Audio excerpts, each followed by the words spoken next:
Let's talk about the reality of how a brewery actually makes money. A common fallacy that I see owners and staff fall into is looking at the packed delivery truck leaving the dock and thinking, wow, we've made it.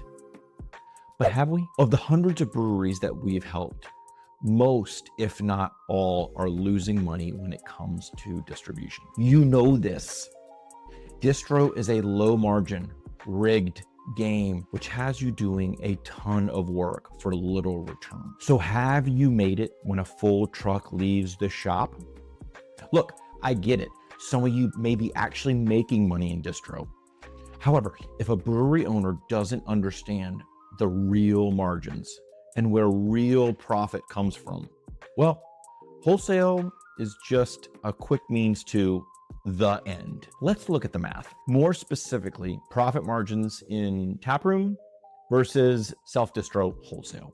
When a customer enters your taproom, sits at the bar, and buys a pint for $7, that makes me feel really good. The $7 enters your cash register. The liquid, according to our data, costs around 70 cents to make. So you're left with $6.30 per pint, which is the gross profit. And you will use that to cover payroll, taproom rent, utilities, and all the other expenses needed to run your taproom. Oh, and don't forget the profit. Yes, the $6.30 has profit built into it. This is as simple, clean, high margin as it gets, folks. Now, let's look at self-distribution. With this model, we sell a half barrel directly to a local restaurant for around $150. At 124 pints a keg, they're paying $150. This breaks down to $1.21 a pint. Subtract the 70 cents it costs us to make the liquid, and it looks like we have 51 cents left over.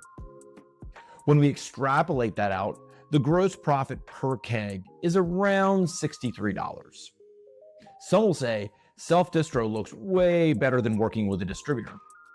I say check the math. Because when you choose to self-distribute, you aren't just a brewery anymore.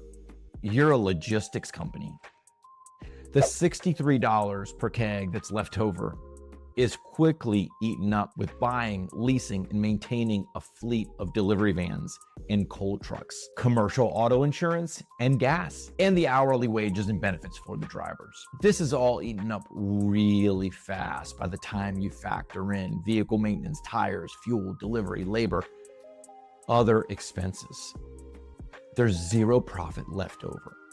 And in most cases, you're losing money. So there you have it, a breakdown of the math behind self-distro versus your taproom. It's critical to understand these concepts in order to run a successful business. Distribute with a purpose and know your numbers.